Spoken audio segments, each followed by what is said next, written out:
Bueno, què haig de dir? Primer, bon dia a tots i a totes. Molt agraïda també als mitjans de comunicació per voler fer ressò d'un dia, jo diria que històric per la nostra ciutat. Avui el que podem dir és que la retirada de l'amiant ja és un fet.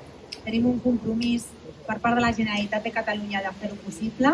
Vull agrair al molt honorable president de la Generalitat, Pere Aragonès, pel compromís que ha tingut en aquesta ciutat, que ja és la tercera vegada que ens visita, i la presència també de la consellera, de totes les persones que esteu aquí amb nosaltres, de l'Associació de Veïns de la Comissió de l'Amiant.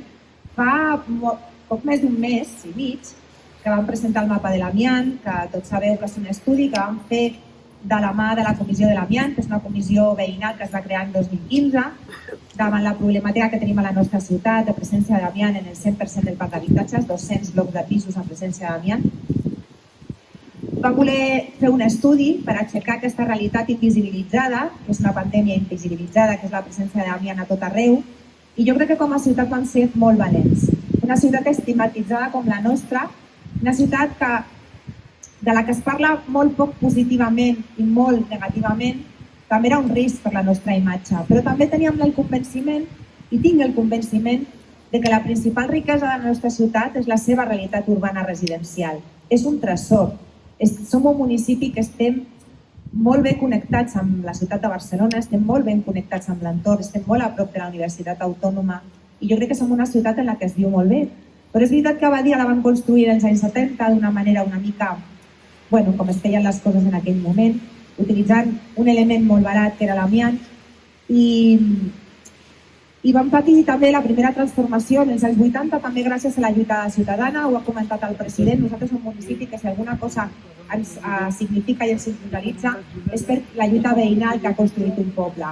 Una ciutat construïda només en part d'habitatges, sense equipaments, sense escoles. La lluita ciutadana va aconseguir equipaments, va aconseguir escoles, va aconseguir carrers, va aconseguir una primera transformació i fa uns anys es vam imaginar una ciutat diferent. Una ciutat on nosaltres pensàvem que la primera cosa que havíem d'intervenir en el parc d'habitatges per això, perquè és la nostra principal riquesa residencial, no? I una de les primeres coses que havíem de fer era treure l'amiant. Vam fer aquest mapa, sabem que era un risc, no? També per la nostra imatge. Van ser molt valents, però és que la voluntat és molt poderosa. La voluntat de la ciutadania, de la Comissió de l'Amiant, la voluntat també de tots els grups municipals, perquè aquí hem anat tots plegats, vam traspassar aquesta voluntat a la Generalitat de Catalunya i en un mes i mig va ser possible. Jo crec que vam fer màgia, com el nostre Antonio Díaz del Mago Pop, perquè en un mes i mig vam aconseguir fer realitat un projecte que per nosaltres suposa una millora pel nostre futur. Vull agrair a moltes persones que ho han fet possible, però permeteu-me que en aquest mes i mig s'ha fet una feina molt silenciosa que probablement no estaran aquí davant dels micros, però jo crec que l'hem de posar en valor. I són primer l'equip de l'Agència de Residus, de l'Agència Catalana de Residus, el Isaac Peraire, que és la seva cara visible, l'equip de l'Ajuntament de Badia, la cara visible del regidor que el tinc aquí del Rafael Moya, però tots els tècnics i tècniques que han participat i que en un mes i mig poguessin tenir resolt aquesta convocatòria, però per suposat la voluntat política. I és que ho ha dit la consellera, la política serveix per això. Nosaltres ens dediquem a la política per millorar el món que ens envolta. I a la política els consensos són possibles. Nosaltres ens hem posat d'acord, partits de colors diferents a casa nostra, però també ho hem fet amb el govern de la Generalitat. I jo crec que això també ens ha de servir per posar la política en el lloc que es mereix.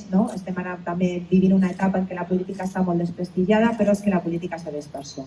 El que fa la Comissió de l'Amiant és política, el que fa l'Associació de Veïns és política i el que estem fent tots i totes nosaltres avui és política de la buena. M'acomiado donant moltes gràcies a tots els que heu fet possible y parafraseando a nuestro ilustre Antonio Díaz Mago Pop, él decía que nada es imposible y yo creo que hoy se visibiliza. Muchas gracias a todos.